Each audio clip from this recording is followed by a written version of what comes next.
Sa video na to, bagong experience na naman ang ating mararanasan. Magka-camping tayo sa isang isla kasama ang ating grupo. Hindi lang basta-basta camping kundi bibisitahin din natin ang magagandang spot ng isla na ito. Unang beses na tatawid tayo ng dagat, dala-dala ang ating motor. Isang panibagong adventure na susubok sa tatag at pasensya natin sa isang napakahabang biyahe.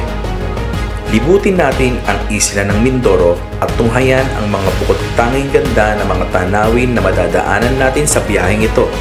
Kasama si J. Brayong at Uno Spot, tara, samahan nyo kami sa aming kwento sa paglakbay namin na ito.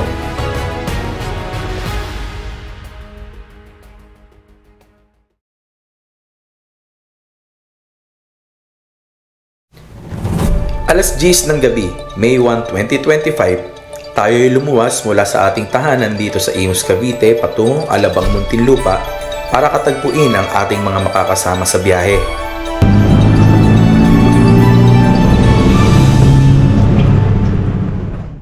Guys, dito na tayo ngayon sa may Alabang. Time check, ano oras na ba? Time check 12:03, pero wala pa rin si J. Brayong. Ewan namin, nandiyan na sa Petron, ayaw pa mabante dito eh. Yan. Dito tayo sa Alabang at tayo pupunta ngayon sa may Batangas Port. Siyempre, tutuloy na natin ang ating Mindoro. Yes, I! First time namin magbabarko at hindi ka ba natatakot, Spotty Balls? Medyo. Bahala na kung ano mangyayari. Pero safe naman. Antayin lang natin si Brian. Ayaw pa pumunta dito, nandiyan na sa may Petron eh. Guys, after 50 years, nandiyan na si Brian Ong. Sup?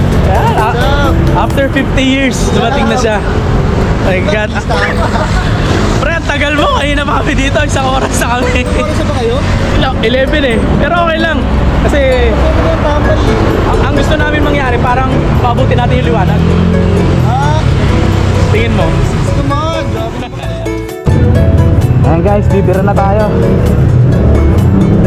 sa Batangas Port. Ayan, sama natin si Spotty Bells tsaka si J. Fry. Kumain lang kami saglit dito sa The Originals Pares. So time check, it's 12:56. Bibira na tayo. So estimated time of arrival is 3 o'clock. Sige na, spear. Okay, let's go. Matapos kumain at kaunting pahinga, tuloy na tayo sa biyahe. Dinaanan natin ang mga bayan ng San Pedro, Binyan, Santa Rosa at Calamba sa Laguna hanggang marating natin ang Santo Tomas, Batangas, Tanawan at iba pang mga bayan na ating madadaanan. Yung ganitong oras talaga ang masarap sa biyahe, maluwag at halos solo mo ang daan. Maaari kang bumakbak pero iba yung pag-iingat pa rin dahil hindi mo kabisado ang kalsada. Masusunod ang anumang pacing na gusto mo pero ugaliin mo pa rin maging alerto hanggang marating na natin ang Batangas Port.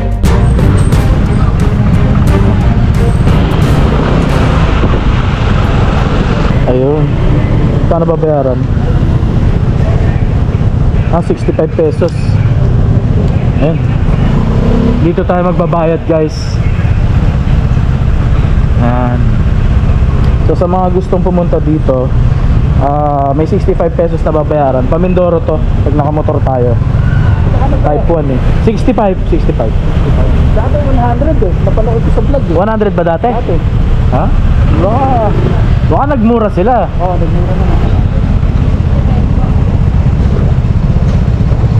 Bayad muna tayo guys kasi tapos mamaya magbabayad na tayo dun sa para sa Roro. Ayan. Tara, wala na ako muna dito pre. Ayan, so proceed tayo ngayon for payment dito sa Roro. Ang laki ng homes oh.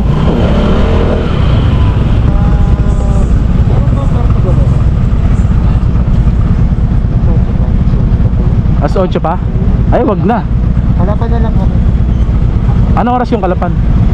Kalapan tayo bro. Kalapan na lang. Kalapan. Okay. So guys, magkakalapan tayo. Kasi yung Puerto Galera is 8 AM pa. Okay. 4. So may isang oras tayo magpahinga.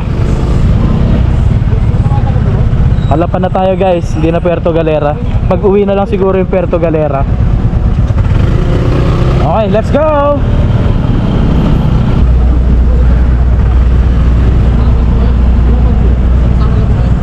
Yes, sir! Resibo na lang po kaya. Ano kaya? Isang resibo na lang po. Isang resibo. 1 trip po isa. Ano kaya? 1 trip po. 1 trip. Lagot ka! Ano, ito na. Ang ina mo, kinakabahan ka ba? Let's go! Excited na ako sa tagpong ito dahil unang beses ko talagang sasakay ng malaking barko. Pero di naman bago ito sa akin dahil ilang beses na rin naman tayong nakapag-island hopping sa mga pinasyalan natin gamit ang maliit na bangka. Ganito kaya? Ganyan.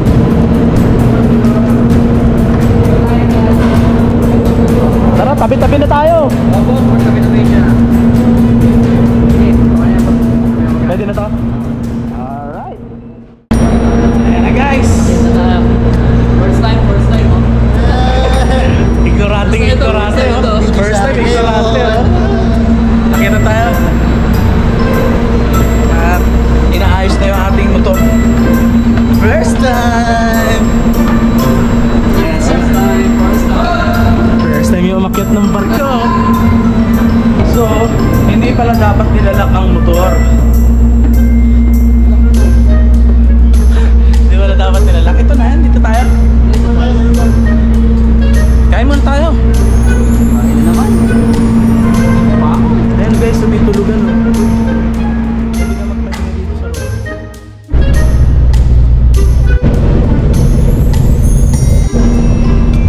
Halos wala tayong makita guys. Kasi yun lang ang hirap pag bumabiyahe ka ng madilim. Tapos nagbabarko ka. Hindi natin makita yung dagat. Kalmado naman yung tubig kasi nga summer ngayon. Basa yung tubig. Wala tayong makita. Napakadilim lang. Puro kadiliman. Mga city lights. Ayan makikita natin dito. Ayan, mga city lights. Pagdating natin sa gitna ng karagatan, ng dagat, wala na tayo makikita. Dilim na. Pero sana abutan natin yung sunrise mamaya. Sabi dito daw sa pandan dito yung sunrise na makita natin. So, ayan. Ayan ang kabuuan ng lugar. Nandito tayo ngayon sa 3rd floor. Tayo tumambay. Si Spotty Benz matutulog na daw. Tanda na to eh. Kami ni Brian, bata-bata pa kami. 20s lang kami. Ito kasi nasa 57? 7 na. Ay, matanda, inaantok na. Tayo maingin, tutulog na yung iba. So, ito lang. Wala tayong gagawin. Off-cam na tayo.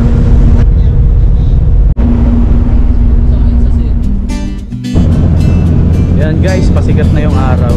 At mga 30 minutes na lang ay parating na tayo sa may Calapan Port. Ito sa may Mindoro. And time check, it's 5:09. Yan. Dito yung east side. Kasi pasikat yung araw, malamang kaya east. Paripeas ay nagdadrama dito sa tapat ng ng katubigan. Parang every night in my dream I see you. Talon na, I feel you. Talon na, ulis pa. Ayun guys, toko-toko. Nagkaroon din ng liwanag. Na-video din natin ang karagatan. Tulog pa yung iba dito sa may nakaka-istorbo na kami sa ingay namin. Kami hindi natulog, sobrang ingay namin. Yan. May mga nagbabangkado, no? Ngayon, check naman natin yung west side. Yan. Medyo madilim dito sa side na ng west. Yan ang may konting liwanag na rin. Yan. Yan. Ayun, no? Oh. Ganda.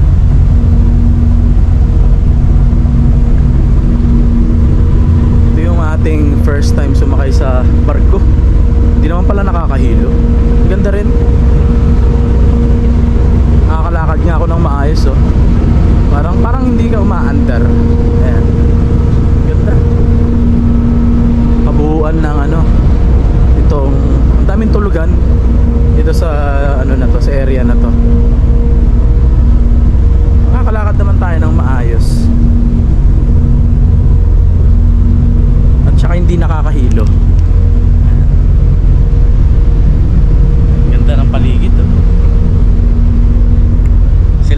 yata nakatulog kasi maingay tayo. Nakatulog ka ba, ma'am?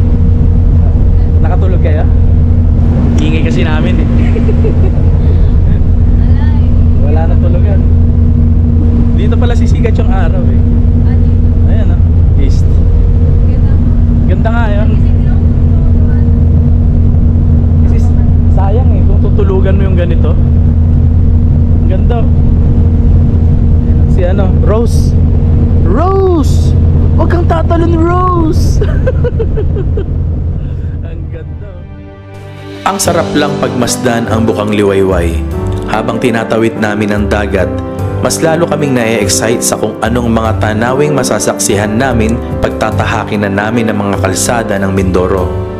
Pero ngayon, i-enjoy muna natin ang kalmadong pagsikat ng araw at kalmadong dagat mula dito sa barko ng Montenegro. Buti na lang talaga at sumikat na si Haring Araw habang nandito pa kami. Makuhanan man lang natin ng larawan ang ganito kagandang scenery habang naglalakbay dito sa dagat. Back to our camp. Ano, Spotty Boy?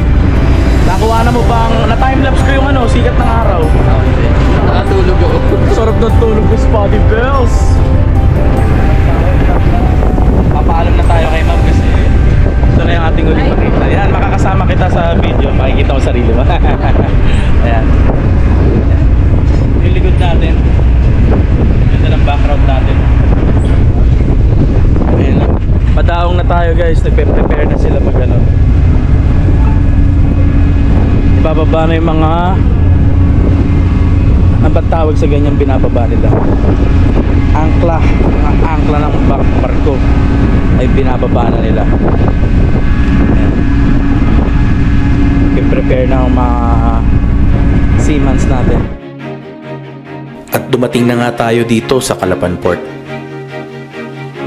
Alright guys, so nandito na tayo ngayon sa pantalan ng Calapan. Tayo ipalabas na dito sa barko. Salamat sa Montenegro Shipping sa isang safe na biyahe. Ito na. Palabas na kami. Safe naman pala bumiyahe sa barko.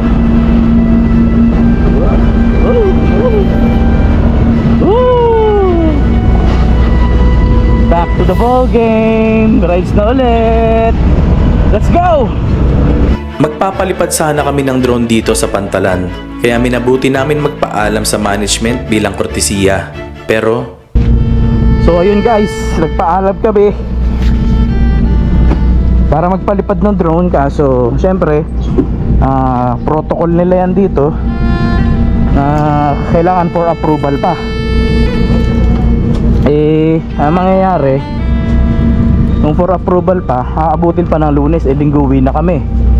So hindi tayo makakapagpalipad ng ng drone dito kung hintayin pa natin yung approval. Kaya ang tanging gagawin na lang natin ay kumain na almusal. Ayan. Thank you po ma'am, thank you po sir. Ayan, dito tayo sa Philippine Ports Authority. Government ano kasi to, facility. So talagang bawal.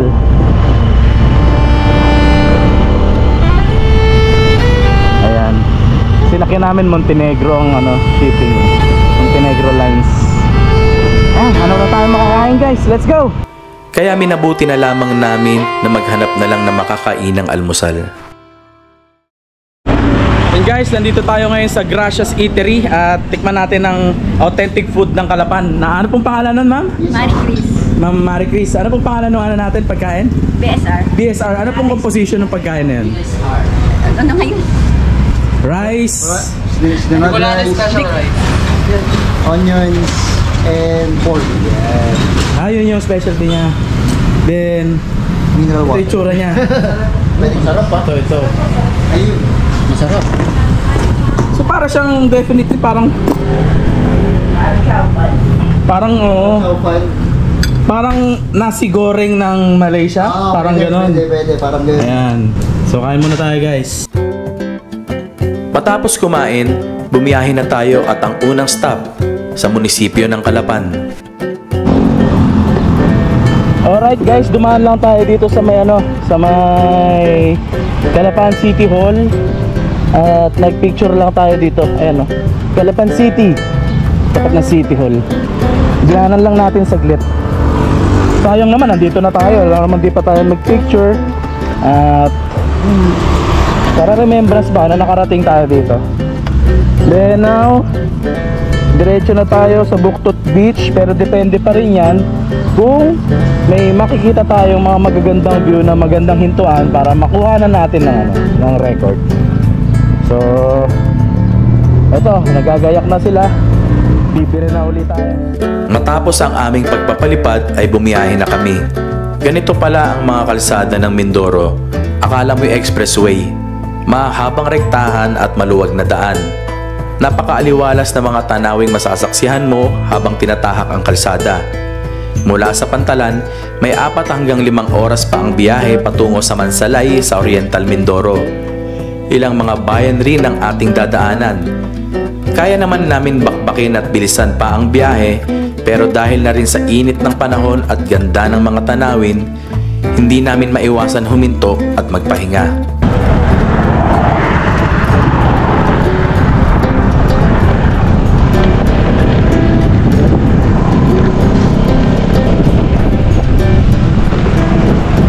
Dyan daanan na tayo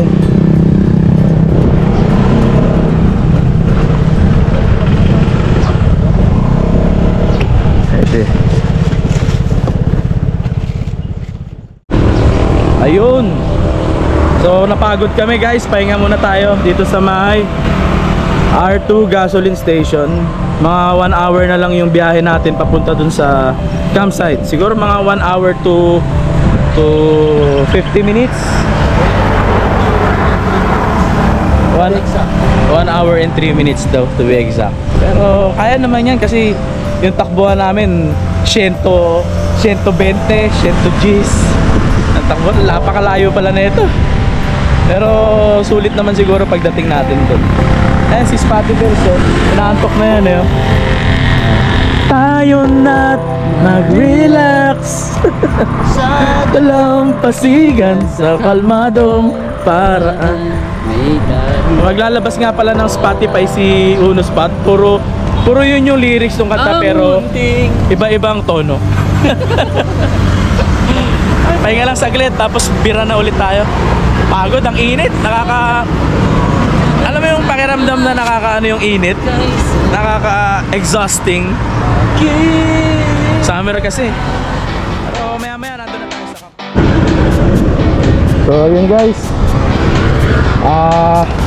1 hour na lang nandun na tayo sa camp. Bibitayin na natin to, isang rektahan na lang. Pahinga-pahinga lang kami kasi sobrang init talaga. Nakaka-exhaust, nakakauhaw. Kaya minto lang tayo dito. Pero ito, bira na. Let's go na ulit. Isang birahan na lang to, isang diretso, isang oras. Let's go! Isang oras na lang, darating na tayo sa Mansalay. Hindi pa rin nawawala ang manghako sa luwag at ganda ng kalsada ng Mindoro. Pero dahil sa init talaga, huminto na naman kami at nagpahinga sa 7-Eleven sa mismong bayan ng Mansalay. Sobrang pagod. Dito na kami kumain ng tanghalian sa 7-Eleven. Malapit na, 25 minutes na lang. Tapos nagpahinga lang kami saglit dito. At talagang sobrang inaantok na. Walang katulog-tulog. Pero ito, bibira na ulit kami. Huling bira bago dumating sa Buktot Beach. Let's go! Matapos ang huling pahinga, biyahe na ulit. Hindi ka talaga mauubusan ng magandang tanawin sa lugar na ito. Kaliwat kanan mabubusog ang mga mata mo sa kagandahan ng mga makikita mo. Hindi ko na ba? Hindi ko na.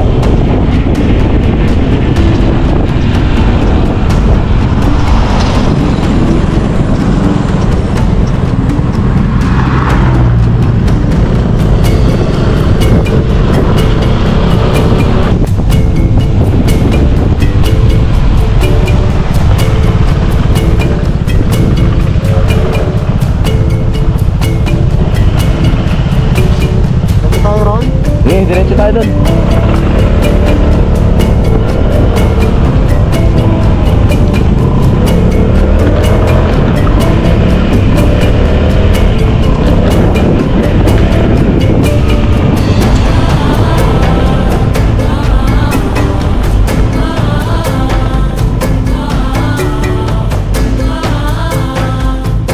Hanggang dumating na nga kami sa Buktot Beach na animoy mini Boracay dahil sa mga puting buhangin ng Pangpang.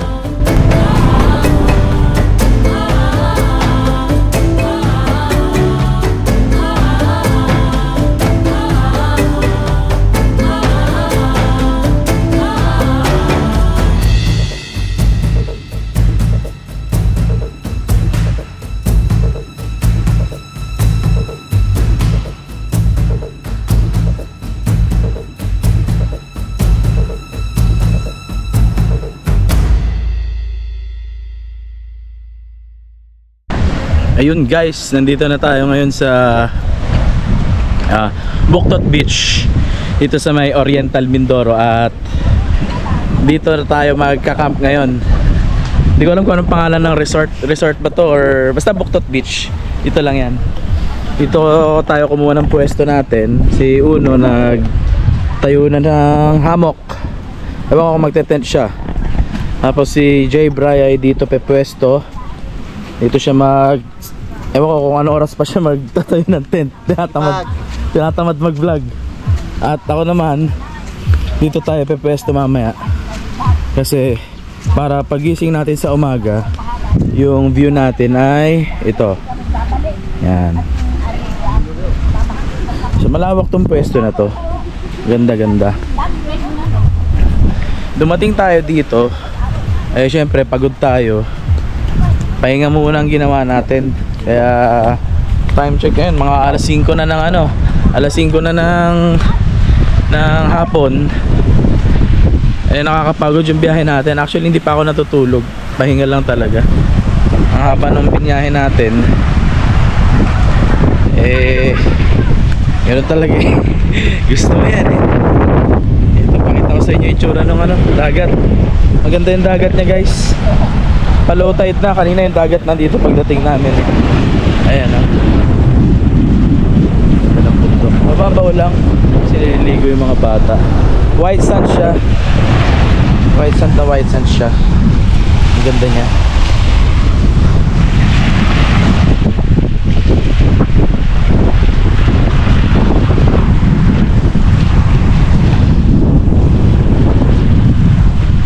Ayan o. So may something similarity siya sa konti lang naman similarity niya sa Camp Sitio Tangal, na may mga puno dito sa mga area na to, mga puno. Ayun o, ang ganda ng part na yun o. Taas, may mga maliliit na puno siya. Tapos siguro sa mga gusto dito, may mga cottages pwedeng i-rent. Gusto nyo mag-picnic lang dito habang nagsiswimming. Maganda naman siya. Gusto may mga pwede rin mag-picnic. Ang ganda ng sand niya, pino na kulay puti. Yan, may mga basurahan naman na pwedeng paglagyan ng basura. At ang mga kasama ko ay tamad pa rin mag-set up at mag-vlog. Mga pagod sa biyahe at mga walang tulog, kulang sa tulog. Ayan, bukas na tayo siguro maligo sa dagat, or tignan natin mamaya kung medyo may konting liwanag pa. Pero ang gagawin ko ngayon eh magsi-set up muna tayo ng ating tent, para mamaya pahinga na lang ang gagawin natin, kain na lang ang gagawin natin. So ito, welcome dito sa Buktot Beach, Oriental Mindoro. Guys, tapos na ako mag-set up at nagyayaya sila ng swimming daw kami dito sa napakagandang dagat nitong na to. Ayan. Oh guys, napakasarap din eh. Ay si Unos pa to. Nag-snorkeling si Gagish. Nakaputi ka pang damit. Pang swimming, rash guard. Oo. Mababaw lang siya, guys. Sobrang babaw niya, guys. Oh. Sa ilalim. Nagbabadya yung ulan, tignan mo dun.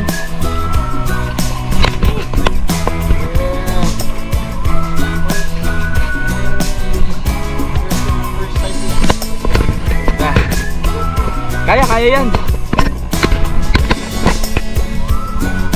Kaya yan.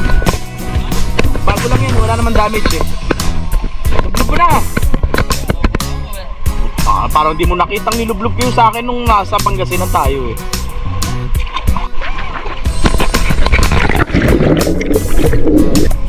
Wala yung tsinelas ko, guys. Meron tsinelas dito. Lumapit yung tsinelas ko, lumabulog ako dito na lumapit sa buhangin. Dapat lulutang yun eh.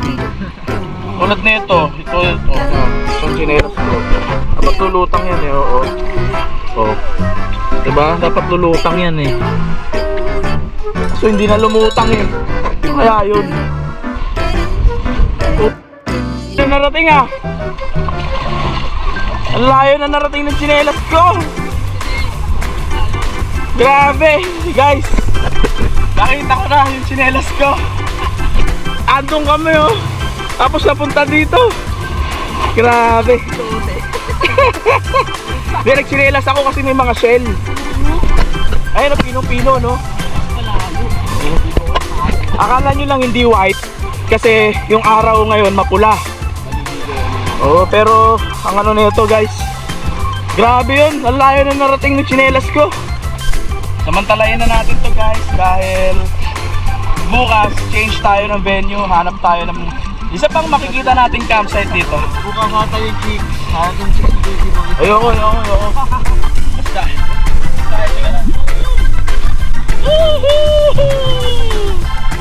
ayun o, pulang-pula yung langit, guys, oh. Pwede ilublog yan ang mga ba? Kaya nga ginawa ko na namin. Pulang-pula, guys, oh. Grabe. Pakasarap. Ito po namin to. Yan lang po kami talaga magyaman ito. Yan lang. Nakakita kami ng camera. Naka ano lang to. Naka-protection yung GoPro ko kasi may sira na eh. Nakapasukan ng tubig.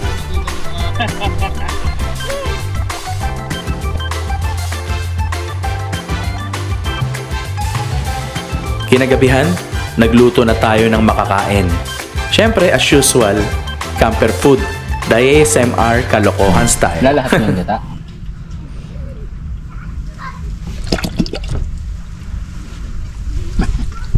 Silip pa. Nangungupal.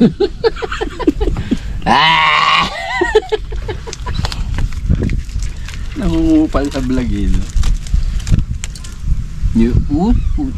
Uy, puta, walang hugas-hugas. Ayop yan. Bagay, pag nainit, hugas na yan, no? Okay, na ako.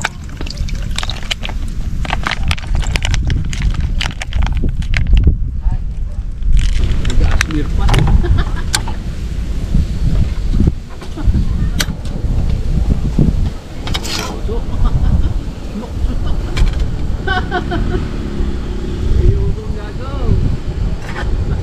Loko na tayo din eh.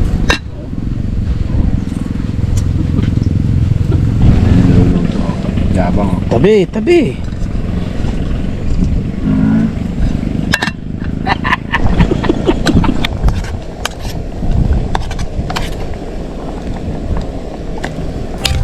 Ayun, guys, so luto na itong ating adobo sa gata na napakasarap. Adobo sa gatang pusit. Luto tayo ngayon kasi sabi ni Unos Pat kailangan daw may cooking show tuwing camping. Kaya for the first time nagluto tayo adobo sa gata, the camper way. Kaya na!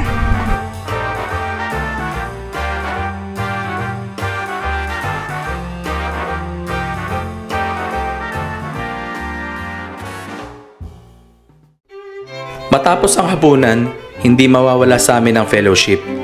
Kaunting pampaantok lang dahil bukas pagalis dito sa beach camp ay may mga i-explore pa tayong lugar. Hanggang sumapit ang umaga. Morning good guys. Mula dito sa Buktot Beach. Time check is 7:36 ng umaga. Tayo ay nagising. At ito, medyo maulap ang panahon ngayon ah. Humisikat ang araw. Maulap. Mukhang isang nagbabadya ang ulan. Ngayon biyahe tayo. Anyway, bubuyog. Linis na yung mga taga dito sa resort. J-Bray tulog pa. Oh, naspari mo! Ito nagpapalipad do, lasing nagpapalipad.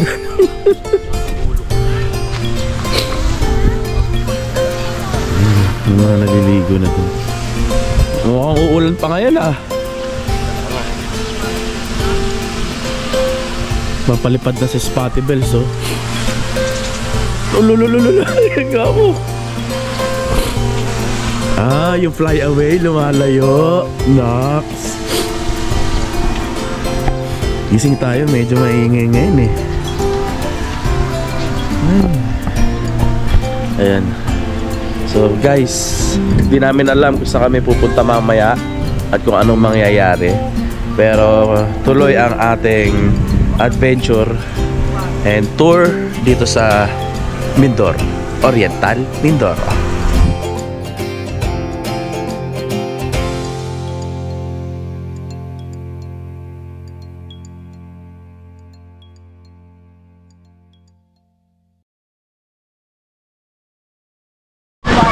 Ganda dito sa side ng ano, ng resort nila.